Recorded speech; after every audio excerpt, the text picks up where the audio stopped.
Dag Lars. Goddag. Du har haft en udfordring med socialafdelingen i Middelfart. Ja, det har jeg. Ja. Hvad har du oplevet? Jamen, jeg har en super sød datter, Sara, hvor moren desværre for nogle år siden blev røg ind i en fødselsdepression og ændrede sig og blev noget andet, og vi blev skilt. Og så har der været chikane fra mor og farfar igennem Sara en del år. Politiet har været koblet på, Familieretshuset og Middelfart Kommune har været koblet på, siden Sara har været 2,5 tror jeg. Og så har der været chikane løbende og mange ting og sager. Og så i foråret 2021 kommer Sara og siger til mig, at hun bliver slået af papfar. Mor til stede og gør ikke noget ved det. Og vi sender e-mail til mor om, at Sara er blevet slået, og det skal stoppe omgående. Og det samme med chikanen fra hjemmet op til skolen, hvor hun bliver kørt alene af papfar. Er det papfar, der slår Sara, som er din datter? Ja. Og det ender med en måned senere, sidder Sara op i skolen og fortæller til 2-3 forskellige lærere, af AKT-medarbejdere, hvad der er sket, og hun er blevet slået i mors uge, og vil ikke hjem. De reagerer ikke på det. Og du siger hjem til mor? Det er hjem til mor, ja. Og så passer det med, at vi bytter om mandagen, og så kommer Sara efter skole til mig og fortæller, hvad der er sket, og jeg behersker mig, og tirsdag har jeg så fat i skolens inspektør. Om fredagen er der møde, og han giver mor 5 uger til at arbejde på det. Og det er længe. Hvis børn bliver slået, så skal der falde en underretning omgående til Middelfart Kommune. De fik 5 uger, der skete ikke nok, og så blev Middelfart Kommune underrettet. Tina sad og tudede på mødet derinde, angående underretningen, og så lukkede Middelfart Kommune sagen ned. Det var jeg noget træt af. Så det vil sige, den sag, hvor mors nye kæreste slår din datter, bliver lukket ned, uden at sker noget? Ja, fuldstændig korrekt. Dagen efter har jeg møde med Saras lærer, og fortæller desværre, at kommunen har lukket det ned, og vi er lige målløs. Vi sidder og snakker 3 kvarter, angående om, hvad vi kan hjælpe Sara, og hvad jeg har prøvet. Og det eneste, jeg ikke har prøvet, jeg har bedt om hjælp ved alle mulige instanser, det er faktisk, at Sara får lov at snakke med en anden end mig, en AKT-medarbejder, som der bliver sat på et par dage senere, der hedder Chelsea. Og så kommer Chelsea på, og jeg beder om, at Chelsea skal snakke med Sara tirsdag og onsdag, fordi jeg har familieafdelingen i Middelfart lært, at Sara skulle have de ting ud i systemet, som hun har fået indoktrineret hjemme med mor og papfar. Så jeg snakker med Sara om mandagen for at få pillet de ting ud af hende, så hun har en helt normal uge, fordi hun gik i 3-4 måneder og gemte tingene, hun var blevet indoktrineret til onsdag, torsdag, fredag, at hun var faldet så meget til ro, så hun turde fortælle mig det. Så fik vi snakker om tingene, der var tudeture og alt muligt andet, og så blev hun normal. Så det hjalp de mig med at lave op, så hun blev snakket med, og det hjalp fantastisk. Det hjalp så meget, så jeg kunne aflyse det 3. møde, jeg havde gratis ved 2 timer hjælp. Ved kommunen? Ved kommunen, ja. Og så bliver AKT-medarbejderen sat på en måned op til sommerferien. Hen over sommerferien begynder Sara at stille en masse underlige spørgsmål, som hun har bedst svarende på altid, hvordan mor mødte Torben, og alle de der forskellige ting. Og jeg svarer lige tilbage, som jeg altid har gjort. Så går der 6 år på sommerferie, og en måned efter sommerferien bliver jeg kaldt til møde inde ved Middelfart Kommune. Der er så kommet en underretning fra den der AKT-medarbejder med jordens største løn, at jeg igennem en længere årrække har råbt og skreget af Sara i al den tid, hun er hjemme med mig, og hun er bange for mig og panisk, og jeg tvangsafhøring. Jeg har min far med ind som bisidder til mødet, og på mødet, hvor at hun kommer ind ad døren, så siger hun så, åbner døren og starter med at sige ja, navne rundt og så videre, og Lars, du bliver politianmeldt, fordi så kan Sara få noget hjælp. Så kigger jeg lidt sådan og siger, hvad fanden snakker du om? For jeg har ikke lige fået læst underretningen, fordi jeg tænker, at gået lidt stærkt, jeg ikke lige har fået kigget med det i bogen. Har du ikke blevet spurgt undervejs inden? Ingenting. Nej. Ikke et ord. Jeg havde intet hørt, og den kom ud af den blå ind. AKT-medarbejderen sendte den hele vejen udenom skolen. Ingen inspektør, viceinspektør eller noget som helst kendt til sagen. Og det er dem, der er kilden? Ja. Eller AKT-medarbejderne. Som er på skolen? Som er på skolen. Så det er skolen, der er kilden? Ja. Og så siger jeg, det vil jeg sgu da ikke være med til, om ikke de kunne tage den der papfar, der jo ligesom lå en underretning på for en måneds tid inden eller 2. Men nej, det kunne ikke, fordi det her, det var på mig. Nå, siger jeg så, jamen hvad nu? Jamen det får hjælp Sara. Så siger jeg, jeg har bedt om hjælp længe. Og så ender det med, at jeg accepterer, at det kunne jeg til dels leve med for at hjælpe Sara, for at hun kunne komme hurtigere til. Ja. Og så spørger jeg hende, om det betyder noget for min sag, og hun siger, nej, det betyder ingenting, fordi når sagen bliver lukket ved politiet, så betyder det ingenting, at jeg har været politianmeldt. Så jeg bliver politianmeldt første gang, politiet lukker det ned, en af mine bekendte ringer tur og siger, at den er blevet lukket. Så siger jeg, det har jeg sgu ikke fået noget videre om. Ringer til socialrådgiveren i Nasik her igen, og siger, den er blevet lukket ned, hvorfor har jeg ikke fået det ved? Jamen, jeg har 4 uger til at klage, fordi jeg vil samle flere beviser, og så bliver der nye politianmeldelser. Så kan du se at komme i gang med det, så vi kan få det overstået en gang til. Anden gang bliver jeg lukket ned 24. oktober, tror jeg. I? 2021. Okay. I mellemtiden er der så fra Linda Siekær og Chelsea og fra mor lavet 14, 15, 16 underretninger på de der 4-5 måneder fra slut september til december. Hvor meget ser mor barnet her? Desværre stadigvæk jo 7-7. Okay. Ja. Som jeg gav hende. Statsforvaltningen i sin tid sagde, at jeg skulle lade mor få en 11-3. Så mor så hende 3 dage, og jeg skulle have resten af tiden. Det er nok det, jeg fortryder mest, jeg nogensinde har gjort. Men jeg var en flink far, og ville gerne være mor med på spillet, fordi jeg anede jo ikke, hun var så meget ude at skide. Jeg tror, det var 3 måneder, der gik pænt, inden jeg var nødt til at koble politiet på grund af chikane og hærværk og Azars og ja. Og så har der været politiet på i 4-5 år. Ja. Og socialrådgiver og bla bla bla. 5.000 helt tavsen. Og alle de anklager fra Tina, de bliver værre og værre. Der var en Halloween, hvor mor jeg blev selvfølgelig kaldt inde på gangen og får skærpet op, hvad der sker i mors uge af mors, og hvad der sker hjemme i min uge af min uge. Og så kommer Halloween, og mor skriver, og Sara spørger, at mor har sagt, om de kunne holde Halloween sammen søndag. Og så siger jeg, det har vi jo ikke, det har aldrig kunne lykkes. Vi har haft store familiefødselsdage og arrangementer, hvor jeg har spurgt pænt nogle måneder i forvejen, om jeg kunne låne Sara, og det har jeg aldrig kunnet lade sig gøre. Men mor vil så gerne have Halloween, og jeg skriver pænt efter rådet med advokat til mor 2 gange, at du skal bare lige kvittere for, at du låner Sara til Halloween søndag og afleverer. Så kan du sagtens få lov at have det arrangement. Det vil mor ikke, og jeg er jo en største idiot. Så tager jeg selvfølgelig det arrangement med Sara, sammen med hendes bedste veninde. Ja. Har en super Halloween, hvor jeg bliver malet og med hele vejen turen rundt, og da pigerne er malet op, går de over til Tina, over 2 hus fra, og siger hej, og alting går fint, videre ned til mormor. Så et par timer senere tager vi turen med de andre 10 unger og forældre, og take a tree hele vejen rundt igen. Det går også fint. Da vi så har været nede og hente pizza og skal til at spise aftensmad over ved familien, så sidder Sara og mukker og vil gerne se sin mor igen, og jeg siger, Sara, du ved godt, at indimellem så bliver du ked af det der, vi har haft episoder før, når der har været ved Isabella lige ved siden af. Og så har du været rigtig ked af det, så jeg tror ikke, det er klogt. Og så siger Johannes, at ved du hvad, de ser ud som om de er okay, tag dem derover igen. Så 2 hus, og jeg var hurtigere klar, end han var. Så jeg går over med pigerne, de bliver lukket ind over ved Tina, og er væk i 4-5 minutter. Og så kommer der en Sara ud, som er fuldstændig hysterisk, råber og skriger og skæver sig, at jeg er jordens største idiot, og den får ikke for lidt. Det tager 20-25 minutter. Jeg beder Johannes om at tage datteren væk. Og så ender det med, at jeg inviterer mor og papfar over til mad over ved de andre. Ja. Og så spiser vi mad der, og der kommer ro på Sara. Da de så skal til hjem igen, og vi skal hjem og putte Sara, så løber han så over Tinas mand i den modsatte ende af stuen og kalder Sara ned til sig, og de står og visker. Og så går alle parter, jeg får Sara med hjem. Jeg spørger Sara, da vi kommer hjem, om vi skal snakke om det. Nej, det er der ingen grund til. Dagen efter ligger der en underretning fra mor, fra Malene, socialrådgiveren, der er med på alt det her, med jordens største løgnhistorier. Så din opfattelse er, at socialrådgiveren laver beviser? Ja. God gang falske beviser på det, der er blevet fortalt.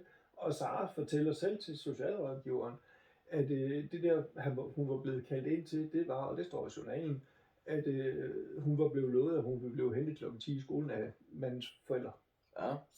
Som bonus for, at hun nu, der var sket, hvad der var sket, blev hentet og taget ud af skolen. Og det blev hun. Så bestikkelse har virket langt hen ad vejen. Sara har bebrejdet sig selv meget, fordi jeg var i den periode, hvor alt det her står på, snakkede med Sara meget fornuftigt. Og hun har fortalt nogle af de ting, som mor har fået hende til at sige.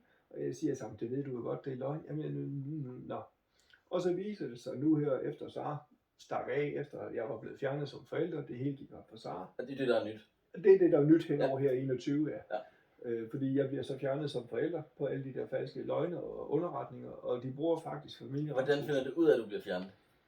Jamen, Tina starter retssag. Ja.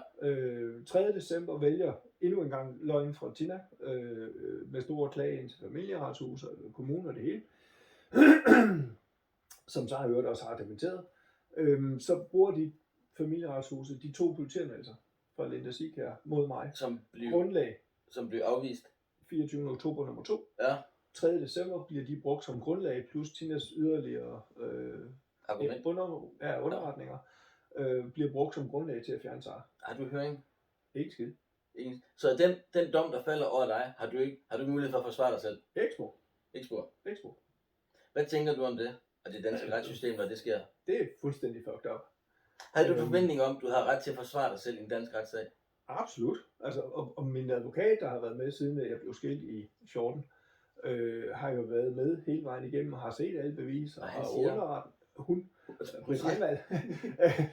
Jamen hun siger også, det er det værste justitsmord, hun nogensinde har haft, fordi hun havde jo retssagen i Odense. Og det er det ord, hun bruger, justitsmord? Ja, da vi kommer ud af Østerlandsret og står og snakker sammen. Fordi de nægter, Tina sidder og tuder over i Østerlandsret, og vi anbefaler 5-6 gange, at de får snakket med Sara selv. Ja. Fordi det er Sara, der jo har ændret mening og holdning. Fordi Sara jo på det tidspunkt har været stukket af i, det ved ikke, 120-30 dage, og bor hjemme med mig, og vil ikke se sin mor og papfar. Så vi anbefaler klart, at de jo snakker med Sara, og det vil de ikke. Nej. Fordi det er meget nemmere at bare godkende det, som er familieretsudøvelse og retten i Odense har lavet, som er på lige så meget store løgn og latin, og Sara bliver ikke hørt. Jo, det er løgn. Hun sidder i en time og snakker med dommeren efter en tvangsudlevering og børns vilkår og en børnesagkyndig. Sara fortæller alt, og at hun ikke vil hjem. Og alligevel sidder de og dømmer, at Sara skal tvangsudleveres tilbage til mor. Hvad er det for en dommer? Altså hvad for en retssag? Det var retssag i Odense. Det var i Odense? Lige det sidste her. Ja, okay. Sara er så utilfreds med det. Jeg bliver bedt om at skride fra parkeringspladsen af dommeren, så jeg må ikke være i nærheden. Børns vilkår er nødt til at bruge en halv time på at overtale Sara til at sætte sig ind i bilen til mor og papfar. Hun vil ikke med dem hjem. Nej. Det ender med, at faktisk Børns Vilkår laver en underretning om situationen og episoden inden ved retten i Odense. Hvem laver de den til? Det laver de jo så til socialrådgiverne, fordi de skal sende alting den vej ind. Ja, okay. Så det vil sige, det hele er fint noteret. Også hvad Sara sidder og fortæller på mødet om, at hun vil ikke have mor som mor. Jeg skal have fuld forældremødelighed, den skal hedde 14.0, og så stille og roligt bygges tilbage til en 7-7. Hvis mor kan opføre sig ordentligt. Hvis mor ikke kan opføre sig ordentligt, så vil Sara gerne have, jamen den hedder 14.0 officielt mor. Så hvis ikke opfører sig ordentligt, så går jeg bare hjem til far. Ja. Det er det, hun har bedt om lige siden, at hun stak af. Der ligger 7-8 underretninger fra familieretshuset, socialrådgiveren, det ligger fra Saras lærer, det ligger fra Børns Vilkår, det ligger fra skilsmistelefonen. De 2 mest vattede, det er fra Saras lærer, som politianmeldte mig, og det ligger fra Melina Pedersen, som er politianmeldte mig. Fordi Sara kom jo glad hjem og fortalte, hvad hun havde fortalt dem. Ja. Det er så bare undladt det hele, da jeg så fik referatet og underretningen. Ja. Der er alle de vigtige detaljer, de var ikke med. Overhovedet ikke. Og så har jeg jo ikke været ret tilfreds med den socialrådgiver og Saras klasselærer, som har stået mig lige op i hovedet. Og fik lov at få 2 sygedage, fordi jeg officielt skulle stå og have råbt ind i hovedet inde midt i klassen. Har hun beviser for det? Nej da. Altså, jeg kom lidt i 8 og skulle bruge en bog en uges tid før, som jeg skulle have til møde med inspektøren. Ja. Og den ville Sara så gå op og hente Dorte, fordi den var pludselig blevet låst ind. Og så tager Dorte nøglerne op og går ind for at hente bogen. Så bliver hun ringet op på sin skoletelefon. Lidt i 8 der. Og så bliver bogen formentlig adgang til. Så jeg holder mødet med inspektøren om bogen. Uden bog. Uden bog, ja. Uden bog. Og det er jo lidt træt af. Så de næste par dage går jeg til Dorte, sådan når jeg afleverer Sara i skolen. Jeg modtager Sara der om mandagen, så det passer med, hun er som min. Så jeg går i skole de næste par dage, og så glemmer Dorte lidt for, hvem det var, der ringede. Det kan hun selvfølgelig ikke sige. Ja. Og hun siger, at det eksisterer ikke, så siger hun, det gør det, fordi der er en log på enhver telefon. Ja. Og det tager cirka 4 sekunder at se telefonloggen, hvem der har ringet, ja. Og sagt, at jeg var for min adgang til bogen. Nå, da vi når til fredag, der er min tålmodighed der lidt brugt. Så jeg finder Dorte inde i det er sådan et dobbelt klasselokale, og ungerne sidder det forrest, og inde bagved finder jeg Dorte i gang med at finde nogle bøger frem og snakker med hende klokken 8:10, og spørger 3 gange meget tydeligt om, hvordan der blevet med, hvem det var, der ringede. Det vil hun jo ikke oplyse. Og så forlader jeg klagen lidt i 8. Og 8:10 ringer så skolens inspektør Kirsten til mig og skælder mig hæder og ære ud. Fordi jeg har jo stået og råbt af Dorte inde midt i klasselokalet imellem alle eleverne. Så siger jeg, det lyder sgu da meget godt, men du kan da høre lydoptagelsen. Om jeg har optaget det? Ja, siger så. Jeg ved jo, hvordan systemet virker, og hvor fuld af løgn det efterhånden har været. Jeg har optaget alle samtaler siden 2014. Så selvfølgelig optog jeg samtalen. Om hun ville høre den. Så knaldede inspektøren røret på. Det var også dejligt. Dorte, ja, meget træls. Ja. Dorte fik så 2 sygedage. Og siden da, hver gang jeg kigger på Dorte, så har hun ikke lyst til at kigge på mig eller snakke med mig. Nej. Og så ligger der jo også underretninger for Dorte på, at jeg er en lortefælder. Det skal lige siges, at Dorte kender mig. Så man kunne måske godt påstå, at hun er ikke en valid kilde. Nej, ikke helt. Ikke helt, nej. Ikke helt. Og det burde jo påvirke hendes anmeldelser af dig, at hun er farvet. Helt vildt. Og endnu mere specielt efter, jeg jo så ligesom politianmeldte hende, så blev det da ikke bedre. Det bliver jo sjældent, når det er sådan noget. Ja, AKT-medarbejder er politianmeldt. 2 lærere, blandt andet klasselærer og SFO-leder, som jo også har kendt Sara og mig, og mor, skal lige siges. Ja. Og oplevet mor på slap line mange gange. Så er der 2 inspektører over på kommuneskolen, som er politianmeldt. Så er politianmeldt mor. Jeg har politianmeldt papfar for at slå, mor for at være til stede og ikke redde Sara. 2 socialrådgivere og familieretshuset og familiehuset. Ja. Dem har jeg politianmeldt. Svaret retur fra politiet var, at de havde jo så snakket med Middelfart Kommune, og socialrådgiverne derindefra, de sagde jo, at sagen var lukket. Det var der, hvor mor sad og tude, og kommunen ganske rigtig lukkede sagen, for der var ikke noget i det. Det mor sad og tuder? Ja. Og det var så den samme, tror jeg, eller Malene, som svarede retur til politiet. Der var jo ikke nogen sag, og der var ikke noget at komme efter. Så politiet ville ikke rejse sagen og undersøge om, hvorvidt Sara var blevet slået, på trods af, at der ligger en underretning fra Nåbe Kommuneskole til Middelfart Kommune med det som eneste. Det er jo den Østre Landsret af det. Ja. Eller var det Øster? Ja. Østre Landsret siger, ja, at den bygger vi på. Ja. Uden... Eller først familieretshuset, og så bliver den stadfæstet, det lort, som de lavede. Jeg gik fra at have en 7-7 delordning med Sara, og haft altid bopæl for Sara, til at jeg måtte se i familieretshusets udgave, som så blev stadfæstet i Odense, at jeg måtte se Sara 7 timer hver anden lørdag. Ja. Og Tina forlangte faktisk, at det skulle være overvåget på familieretshuset. Det er jo det, man gør. Nej, det gør man ikke. Nej, det forstår jeg, men det er hun bliver opfordret til. Det har hun opfordret, både i Odense og i Østre Landsret, at det skulle være overvåget samvær. Og det skal lige sige, at de 2 sidste retssager under tvangsudleveringen, Sara var hjemme i 12 timer, hvor mor spærrede døren og låste døren og satte papfar til at holde døren lukket, for ellers var Sara stukket af. Så næste dag blev hun sat i skole, og så har hun boet hjemme med mig siden. Ja. Konsekvent. Ja. I 176-77 dage i dag. Og nu har hun så forladt bostedet. Nu har hun så forladt bostedet, hvor mor som straf for, at Sara bor hjemme med mig, sendt igennem Malene, som har lavet en lige så syg underretning nu lige her igen for en uge siden. I onsdags fik jeg den læst op. At Sara var jo nærmest psykisk patient og klar til indlæggelse. Og at de med Tinas underskrift fjernede Sara, mens jeg var til mødet, og kørte hende ud på et hjem, hvor så Sara har været stukket af 2 gange hjem til mig, ringet til mig, bedt mig om at komme og hente hende. Det har jeg altså gjort. Ja. Og så senere har jeg så 1,5 døgn senere ringet til politiet, og det gjorde jeg med det samme sag. Jeg har Sara i min varetægt. Hun er her, det samme til kommunen. Og så lavet aflevering til politiet, hvor de efter mine venners beskrivelse ikke har opfyldt lov med dokument på, at Sara skal udleveres, og en dommer eller en tilsvarende person til stede ved udleveringen. Det sendte jeg ind til vagthavens station til e-mail. Ja. Han har ikke svaret tilbage nu her 2,5-3 døgn senere. Ja. Og Sara blev afleveret, fordi jeg ville ikke risikere noget som helst. Altså du føler, at din retsproces er, hvad skal vi kalde det, ugyldig? Ja. Eller vi er i hvert fald fuldstændig negligeret. Altså, Sara har jo en retssikkerhed, jeg har en retssikkerhed, du har en retssikkerhed. Men de bryder reglerne. Og du kan sige, at politiet gør deres arbejde, men de skal trods alt have dokumentationen i orden. Hvis man vil lave ting og sager og underretninger på mig, så skal dokumentationen være i orden. Man skal ikke komme og sige som socialrådgiver, at vi politianmelder dig 2 gange, og at det ikke betyder noget, hvorefter det bliver grundlaget for at fjerne SAR. Plus en hel strive 15. Som politiet lukker ned. Ja. Halvanden måned før, ikke? For 24. oktober, hvor de så bruger Tinas og socialrådgivernes hæftigere underretninger mere og mere fuld af løgn.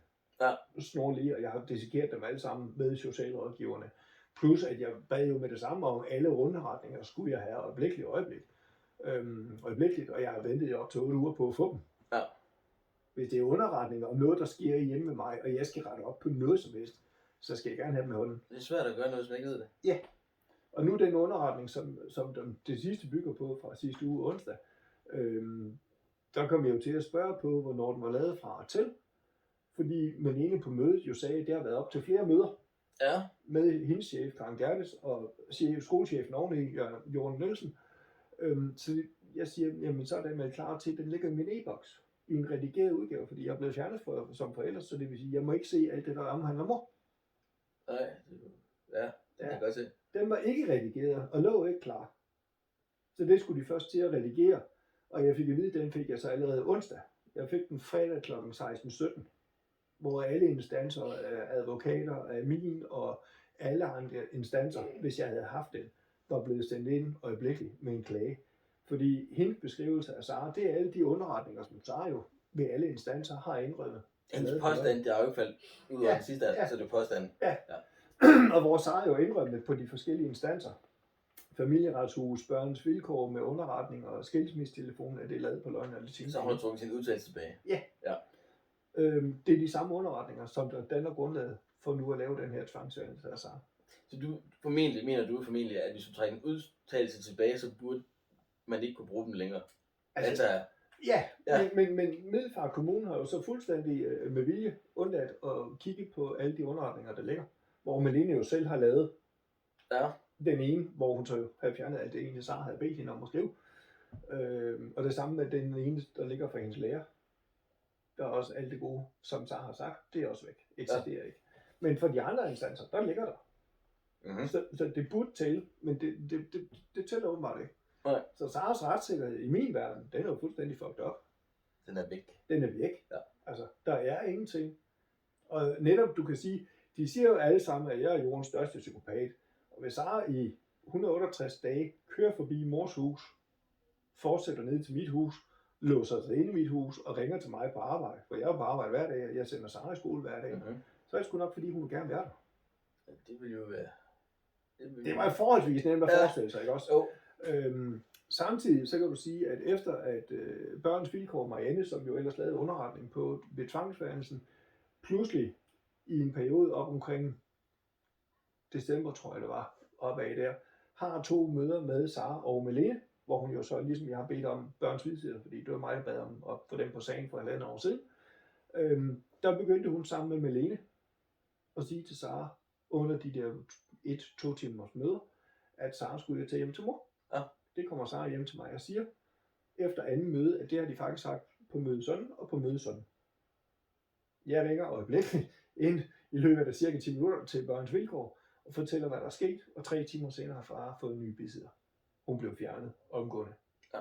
Siden da har Sara sådan gået og tænkt lidt over, om hun kunne stole på Malene eller ej. Ender ud til konklusionen. Hun har været med til at lave alle de falske underretninger. Hun har ikke skrevet det, Sara har bedt om, i de dementier, Sara har lavet. Hun har lavet de 2 episoder med Marianne, hvor hun indoktrinerer Sara til, at hun skal hjem til mor. Så hun stoler ikke på hende. Så siden januar.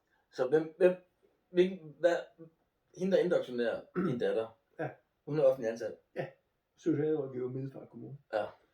Så da ligesom det går op for Sara, vi kan sgu nok heller ikke stole på Malene. Det har jeg så sagt et stykke tid. Det skal jeg blankt indrømme, fordi efter jeg har været til flere møder med Malene end den anden, så har at vi ikke kunne stole på hende. Så beder Sara mig om at skrive e-mail til Middelfart Kommune af flere omgange, og det har vi gjort, og få svaret på alle sammen. Vi kan ikke få en anden socialrådgiver. På trods af grundlag, at jeg skriver, at Sara stoler ikke på hende, og hun har været med i gang med indoktrinering af Sara til, at hun skal tage hjem til mor, hvor hun ikke har været på det tidspunkt i, at det var så cirka 120 dage. Ja. januar og februar, at vi skriver de forskellige ting her. Og ifølge ham, den flinke Mike, der lavede videoen med politiet, og det skal lige siges, i dag har jeg haft ringet til politiet og aftalt, hvor de kan hente Sara i dag kl. 6:15. Ja. Jeg har haft ringet besked til Middelfart Kommune, hvor der pudsigt nok var meget store med alle socialrådgiver var kaldt ind. Og har Mike lige haft ringet nu her til mig, at der var så to socialrådgiver, der stillede hjemme ved ham privat. Fordi et eller andet sted inde i politiets journaler, var det der? Så har jeg åbenbart nævnt, at jeg stod inde med, altså gemte mig op sammen med Sara ved Mike. Men det var jo særligt, du ville fortælle det. Nej. Man siger ikke, hvor man gemmer altså, prøv at høre. Jeg har aftalt med politiet, Sara skal nå at snakke med nogle personer nu her i dag, der er nogle ting, hun vil nå, og jeg har ringet og sagt præcis kl. 18:15 på den og den adresse, kan hun afhentes, og det sagde jeg for 3 timer siden, tror jeg. Ja. Og så, mens jeg er hernede og besøger dig, kommer så pludselig Mike og ringer og siger, at der står så 2 betjente og 2 socialrådgivere og gennemsøger hans lejlighed. Ja. Du har fået en byrådspolitiker til at gå ind i din sag også? Ja. Han havde en bekendt, som havde vist ham det, jeg har lagt på Facebook. Ja. Meget ærligt, hudløst ærligt. Hele historien ligger på Sara fra forår 21. Alting i video. Altså hele vores liv ligger. Ja. Men decideret lidt mere nu her i forbindelse med alt det her. Det ligger der alt sammen. Og han kontaktede mig, og Sara og jeg havde et møde med ham i 2 timer. Jeg tror, der gik 10 minutter. Og så kiggede han på mig, og så sagde han, din datter og dig, der er sgu da ikke noget i vejen der. Så siger han, nej, den eneste, der synes sådan, det er Middelfart Kommunes socialrådgiver. Og så mor, søn. Og så mor, ja. Og nok også familieretshuset og Østerlandsret og retten i Odense, fordi de har stadfæstet, uden at kigge sagerne igennem. Ja. Altså min advokat har jo haft alle beviser i hænderne, og ja. Hvor lang tid forsvar havde du egentlig i byretten i Odense? Nærmest ingenting jo. Altså, men det er jo fair nok. Men... Altså, retten i Odense stadfæstet var. Så, det forstår jeg godt, men hvor lang tid tog retssagen så i alt? Ja, det tog vel et par timer jo. Alligevel? Så blev, fordi de brugte jo en time på, jeg havde jo Sara med ind og afleveret til Børns Vilkår derinde, hvor efter dommeren sad en time og et kvarter sammen med Sara, og hvad var det? Ja, det er en inden for familieretshuset, en børnsafkyndig, og Sara fortalte hele, hvad hun havde og lyst og ting og sager, og så gik dommeren op, og så sagde, jamen det kan godt være, at dit barn siger sådan, men det betyder ingenting. Ja. Fordi sådan siger de i familieretshuset, så det stadfæster vi. Og så blev jeg forment adgang til parkeringspladsen uden for retten i Odense, og blev bedt om at fjerne mig, for jeg måtte ikke være der, når Sara skulle overdrages til mor. Ja. Det har hun ingen hjemmel til at sige. Det ved jeg faktisk ikke. Men det har hun ikke, fordi hun må ikke sige noget som helst, hvad der sker inden for retsbygningen. Hun kan ikke sige, at du må ikke gå i brusen. Det kræver, at hun har en lovhjemmel til det. Ja, det gør det. Ja. Jeg ved godt, det måske giver lidt mere forvirring, hvis jeg havde stået der, fordi Sara jo havde set mig og havde skrevet lidt mere. Men Trummer, hun skrev jo åbenbart 30 minutter i forvejen. Ja. Jeg havde sådan en videofilm med hele sekvensen, hvor pigen står og skriger, jeg vil ikke hjem til mor og farfar. Ja. Og så var den nok lagt op sammen med en dommer, som havde stået og set grim ud og så grim lyd, men den kan jeg sådan set ikke bruge til ret meget. Ja, og alt det skal vi jo selvfølgelig huske, at de har slået sin datter. Ja. Det er et meget godt sted at starte, fordi det er det, der starter det hele. Og du kan jo sige, inden Sara står i skolen og klager, har jeg en måneds tid, 1,5 før, sendt e-mail til mor om, at det sker, og det skal stoppes. Det er sendt til Middelfart Kommune og til alle instanser, familieretshus og alting. Så det ligger der sort på hvidt. Ja. Mor og jeg har kommunikeret på e-mail i 8 år. Ja. Så det er forholdsvis nemt at dokumentere alting. Ja. Du har været i forsvaret? Ja. Du har været sergeant? Ja. Og du skyder stadigvæk? Ja, altså. Jeg har været Danmarksmester på forsvarets våben inden for hjemmeværnssystemet. Jeg skyder meget, og jeg er god til det. Ja. Jeg har været yngre end Sara. Jeg tror, jeg var 7-8 år, da jeg begyndte at skyde kaliber 22. Jeg skyder meget. Jeg skyder pistoler, revolver og 9 mm. Og det gør du ved politiet? Ja, jeg skyder ind på politiets kælder, indtil at vi røg ind i corona, så har vi ikke været inde og skyde siden. Fordi under corona og alt det her, så gik der jo hat og briller i mor, og så er tiden gået på at passe på med Sara. Og det skal lige siges, at da jeg løb ind i Tina,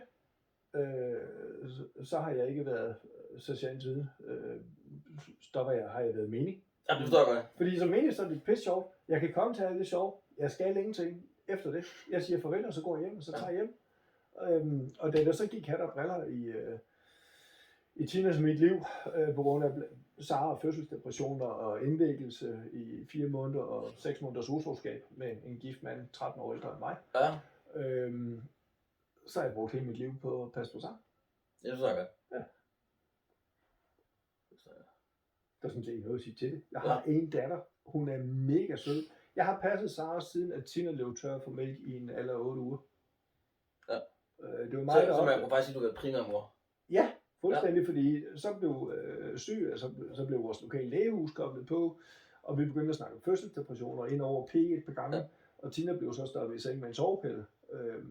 Så fra 8 uger af og frem, der er det mig, der har stået for primært samtlige nattevagter og blæskift og flasker. Ja, det var mor, der blev proppet i seng med en sovepille? Ja. Okay, ja. Da Sara var 8 måneder, forsøgte mor selvmord. Jeg reddede hendes liv, og kørte ind på P med hende, og fik hende snakket igennem med en læge, og kørte hende retur til Middelfart, og der var hun så indlagt i 4 måneder. Ja. Om mandagen, hvor de udskrev hende, om onsdagen, havde vi været til orienteringsmøde for at vide, at hun skulle have 1,5-2 måneder mere. Det gik fremad. I mors verden var hun ikke syg. Hun løj over for alle sine kolleger inde på specialtandplejen i Odense, og trak den så længe, inden hun faktisk ringede en penge til kommunen og sige, at jeg er syg, jeg er indlagt, at de så kunne orientere hende om, at hun var gået over til periode 2 i barsel, og hun kunne ikke få en ny barsel. Ja. Der hun var indlagt i et par måneder. Ja. Så hun kunne ikke få en ny barsel. Til gengæld kunne så få at vide fra dem af, at du har jo, når du er færdig med barsel, og du er udskrevet og starter på arbejde, så har du ikke noget ferie til gode, så hvis du går ned igen med flade, så har du en feriedag. Ja. Fordi du var væk fra arbejdsmarkedet i år. Ja. Jeg havde selv købt et par ekstra måneder barsel til Tina. Man kan sige, at du er en dedikeret mand. Jeg er forholdsvis ihærdig. Ja. Der er også nogen inde på mødet i torsdags, jeg havde med familieafdelingschefen Anne Jorden. Der er det første, han tager op på punktet, det skal lige siges med båndet, det er, at nogle af lærerne over på kommuneskolen, de føler sig truet på grund af mine Facebook-opslag, fordi jeg skriver, at jeg har været i hjemmeværnet i 34 år, og jeg skyder. Men nu er hjemmeværnet jo en del af staten. Ja, og de har tillid til mig. Jeg har våben hjemme, jeg har altid haft våben hjemme. Ja. Men så siger man jo også fra statens side af, at du er en tillidsværdig person. Eller Ja, vil du ikke have våben? Jeg er uddannet til særlig indsats. Ja, det er det, jeg mener. Ja. Jeg var en af dem, der var med og lukke Middelfart Rådhus af, da der var en flink mand, der ville prøve at brænde af for et par år siden. Ja. Der var en af dem, der var inde og lukke det hele af, sammen med en del andre flinke hjemmehandskolleger, og lukke ned, mens politiet så kunne få styr på det hele, og fik det overstået. Så ja, de fleste plejer at kende mig, og kalde mig troværdig, og der er jo 200-300 mennesker i systemet, som har kendt mig og Sara i 20 år. Mig i hvert fald 20 år og længere, og de har jo så kendt Sara siden dag 1. Jeg tror, hun var 4 måneder gammel, da hun var til min komedichefs 50-års fødselsdag. Og alle elsker hende. Hun er super sød, hun har været på skydebanen, det ved jeg ikke, 30, 40, 50 gange, deltaget i vores julearrangementer og alt muligt andet. Men ja. Alle kender hende, hun er en super sød pige. Ingen krummelure, ingenting. Altså, ja, super sød pige.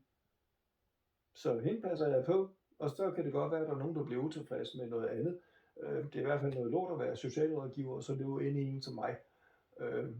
Min ekskone har også glemt et par gange, at hun giftede sig med en fyr, der havde ryggrad og et par brede skuldre, og lidt med mørerne, som måske var sådan lige lidt af den stramme kaliber en gang imellem. Men hvis man har været rejsemontør siden, at jeg var udlært i 92, så bliver man en lille smule firkantet. Men altså, det vidste min kone også. Ja, altså. Vi var gift i 3 år. Det var vi ikke. Vi var gift fra 8 til 12, hvor vi så fik Sara, ikke? Aldrig haft et problem. Nogensinde. Ja. Men så røg hun ned i en fødselsdepression, og så ændrede hun karakter og personlighed. Og så kørte baduljen ellers. Så den største fejl, man kan sige, jeg har lavet, det var, at jeg underkendte familieretshuset, der sagde, at jeg skulle tage en L3. Gav mor en 7-7, og jeg gav desværre også del forældremyndighed til mor, fordi jeg ikke vidste, hun havde været utro. Men familiehuset ville gerne have, at du tog hele forældremyndigheden? Nej, fordi det var afgjort på det tidspunkt, da vi mødtes, fordi Tinas mit liv, det var planlagt 8 måneder for at imod Tina hele tiden. Sådan Tina er bygget, kvik pige. Så da vi kom, og vi skulle til at gå fra hinanden, så kom hun med et diktat, hun havde lavet med 4-4, og vi skrev under begge to, og vi sendte fælles ind med, at vi skulle separeres, fordi Tina ville ud og finde sig selv, efter hun havde været nede med en fødselsdepression. Og det kan man jo godt forstå, så hun fandt et sted, hvor hun 5 uger senere kunne flytte ned og fik lov at bo hjemme.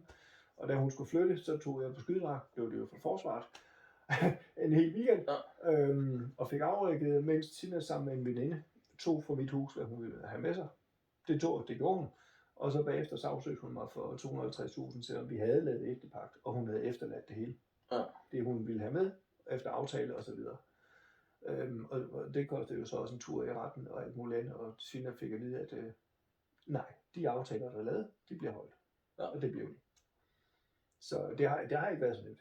Ja. Altså jeg tror, jeg 3 gange igennem familieretshuset har kaldt Tina ind til forsoningsmøder, eller hvad nu sådan noget, der hedder konflikthåndteringsmøder. Ja. Og Tina har skrevet, at hun kommer ikke, og den eneste, så var det var så mig.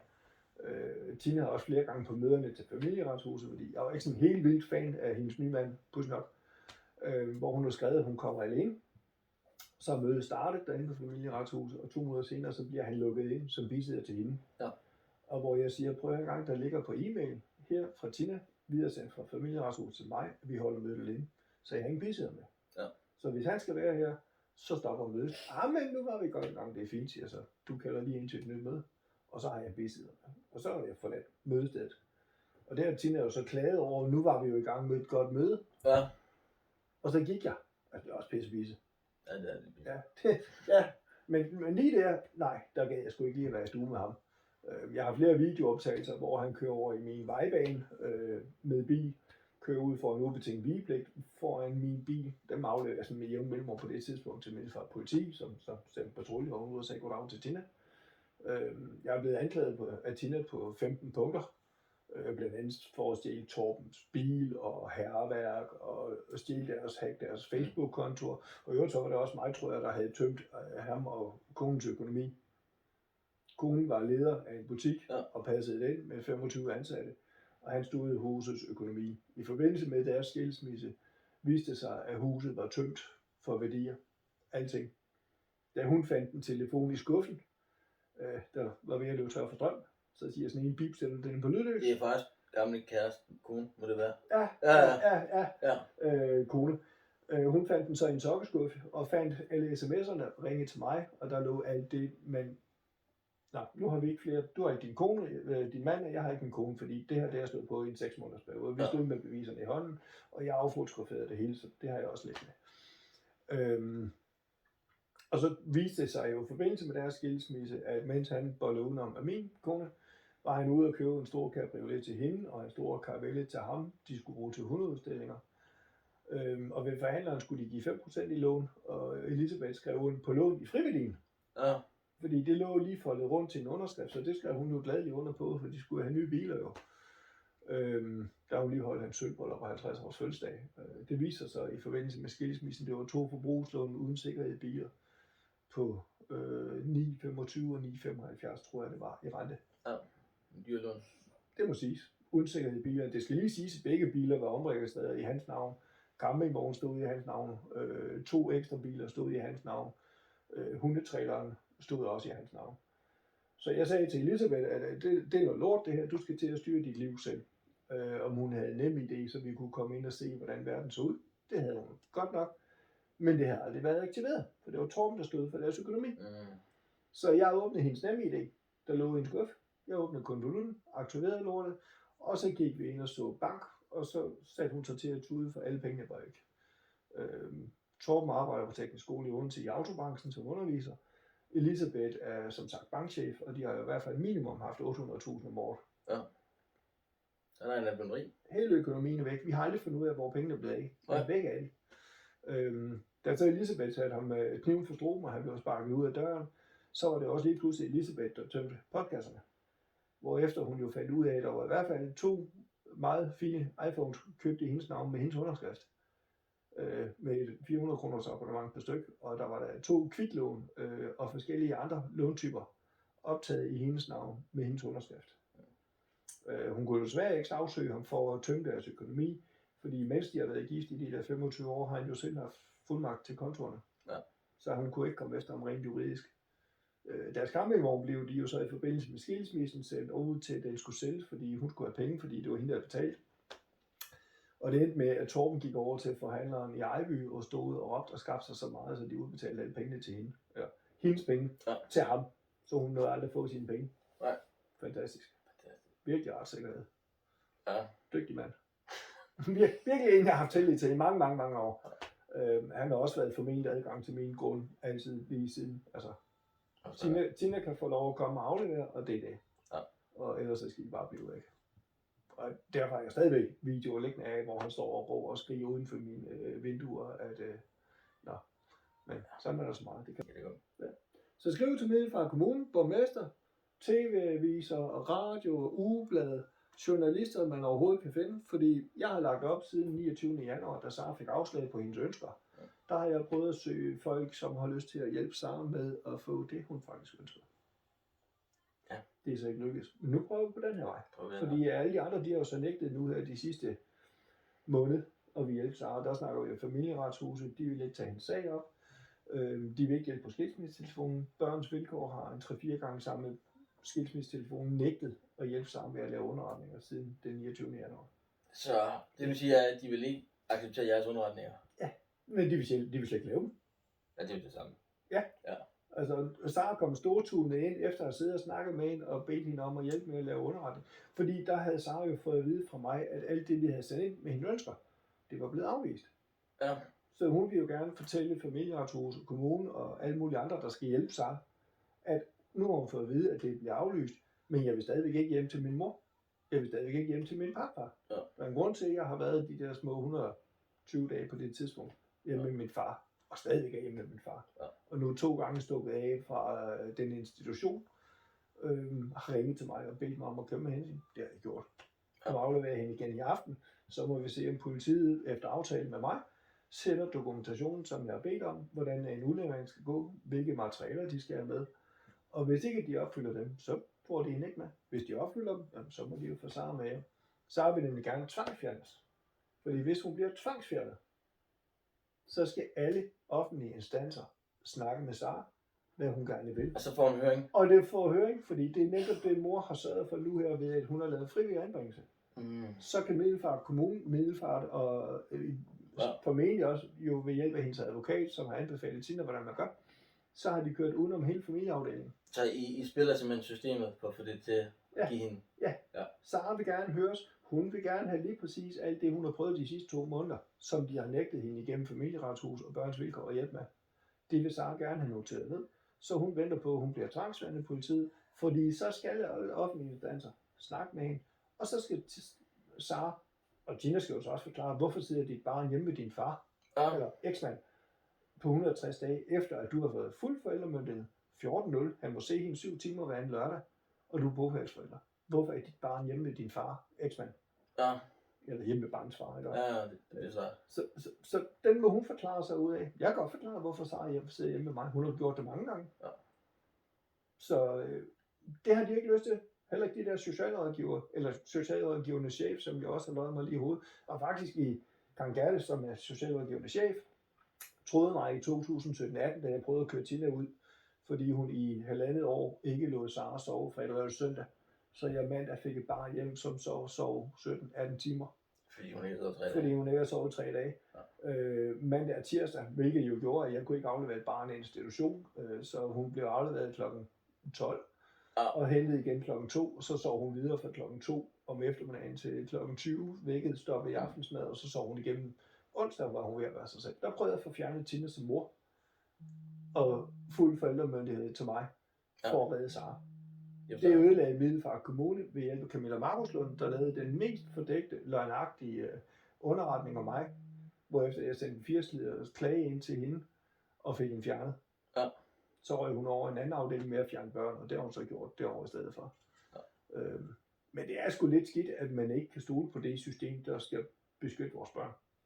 Det er ret kritisk. Det er ikke så godt, og du kan sige, al dokumentationen har vi liggende siden 2014. Ja. Og jeg har vist dem, og min advokat har jo set alle papirerne hele vejen igennem til 2 gange retssag i Odense og 2 gange retssag i Østerlandsret. Og hun stod og var fandme sur, men som hun siger, vi kan ikke gøre mere. Det er det, vi snakker om. Ja, det er jo på Grønland oppe i Vejle. Og som hun siger, vi kan ikke gøre mere, fordi de er stadfæstet, selvom det er en løgn. De har nægtet at snakke med Sara, som jo er hovedpersonen i det her, og som burde fortælle sandheden, som hun har gjort alle andre steder. Hun har jo alle underretningerne fra Sara læst. Og det sted Tina så tuder og siger, at det er psykisk terror, og det var noget andet spændende. På trods af, at Tina har trukket Sara igennem 20 måneder, tror jeg, ude på Familiehus Syd og Familieretshuset ude i Odense, hvor hun så var betalt for at sidde og lyve. Det var der ingen problemer i. Nej, det er sjovt. Men altså, men at få lov at komme ind i retten i Odense og fortælle, hvad hun gerne ville, på trods af, at hun lige havde siddet med dommeren i Odense og en børnsagkyndig og børnsvilkår i kælderen og snakket en time, så kunne hun ikke få lov at komme op og fortælle noget deroppe. Tror du, det var meget værste, tror du, det var fordi, det var ubelejligt? Ja, det er jo da skide upraktisk, at de skulle til at lave om på noget lavet af Familieretshuset på så dårligt grundlag, som jeg har jo dementeret. Så det du føler, det er, at de dækker over hinanden? Ja, fuldstændig. Den ene vasker den andens hånd, og det gælder jo så åbenbart helt til Østre Landsret. Og det er fandme pinligt. Og du har ikke anket til Højesteret? Nej. Jeg har fået at vide fra min advokat af, at der kommer måske 1-2 sager med børn i Østre Landsret. Og de skal være endnu mere syge end vores, for overhovedet at komme igennem. Og den tid, du kan klage, er afsluttet? Nej, jeg tror sagtens, jeg kan rejse den, men ja. Så er det mig, der skal rejse sagen, og du kan sige, at jeg har jo brugt de første mange år nu her. Du kan sige, at jeg har vel tabt, det ved ikke, 600.000 på tabt arbejde, fordi jeg har taget alle møder. Jeg har deltaget i alle skolemøder igennem altid. Hvor har jeg aldrig været der? Jeg forstår, det var ikke det, du var point. Hvornår faldt der? Hvor lang tid siden, at der er faldet om i landsretten? Landsretten, det har jo været midt december et eller andet den siden, tror jeg. Så du har faktisk 2-3 måneder nu til, hvis det endelig skulle være. Ja. Men hvis du rejser en ny sag i landsretten, så er det bare en ny sag. Den kan du rejse lige så længe, som du har lyst. Nå, nu tænker jeg med Højesteret. Men hun sagde, at du får ingenting ud af anke, fordi de gider ikke at snakke med Sara. Så uanset hvad du prøver, så men det var bare, hvis du vil anke den til Menneskerettighedsdomstolen. Ja, det kan man så altid gøre. Det kræver du udtømt de danske muligheder, og det vil kræve Højesteret. Nå, men så kan det være, at vi skal en tur, hvis der er en eller anden, der lige har 500.000, jeg kan smide efter det projekt. Så tager vi gerne den. Ja. Men indtil da, så... Så hvis nogen har 500.000, så tager du gerne imod den? Ja, det var fandme dog. Ja.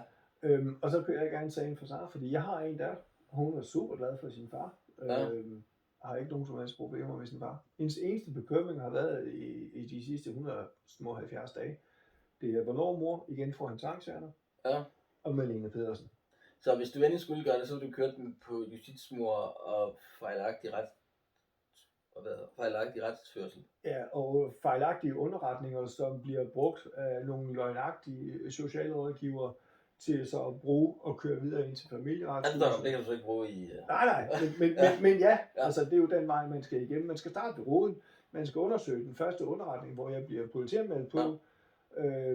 Og så skal man have fat i den socialrådgiver, der sidder, som jo jeg har lydoptagelse af, og siger, jamen vi kører udenom og lyver jo. Og lyver det også for systemet, kan du jo sige også, fordi hun laver en falsk politiunderretning af mig 2 omgange, for at Sara kan komme udenom køen til familieretshuset. Og den kan vi bevise? Ja, jeg har lydoptagelse, min far sidder som det er fint nok. Det er bare så altså, hvis man lyver så meget, for at barn kan komme ud af køen, jeg gik så med til det, fordi Sara, altså jeg har jo bedt om hjælp til Sara i 4 år. Ja. Uden at kunne få. Du gør det, du mener, der er bedst for barnet. Ja. Og så ude jeg den. Ja. Og du kan sige, at jeg har bedt om hjælp til Sara i 4 år, har ikke kunne få. Da jeg blev dømt farlig, fik mor helt en stor pakke for ærende, inklusive hjem i hjemmet og til Sara og hele tjavsen. Da så Sara stak af fra mor, og ligesom vi havde været forbi Østre Landsret og så videre, så stak hun jo af.